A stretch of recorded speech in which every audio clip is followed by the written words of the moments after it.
კუ ნინძები ალბათ ბევრი თქვენგანის საყვარელი პერსონაჟები არიან და ყველა მიცით რომ 4-ვე მათგანს განსხვავებული იარაღი აქვს. გაინტერესებთ რატომ მიიღეს მათ კონკრეტულად ეს იარაღები? არსებობს ასეთი თეორია რომ სპლინტერმა კუ ნინძებს სპეციალურად მისცა ისეთი იარაღები, რომლებიც მათ ხასიათთან და ინდივიდუალურობასთან წინააღმდეგობაში მოდიოდნენ. მაგალითად რაფაელი ყველაზე ფეთქებადი და დაუნდობელია, რა დროსაც ისფლობს საიას ხანჯლებს.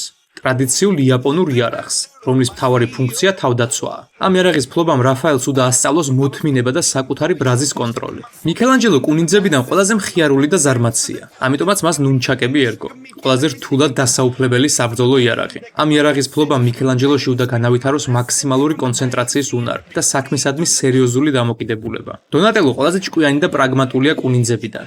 ამიტომაც მას შეხვდა უბრალო ჯოხი ბო. ამ იარაღის ფლობა მას უნდა აიძულოს რომ უფრო შემოქმედებითი გახდეს და მაქსიმალური სარგებელი მიიღოს იმისგან რაც აქვს.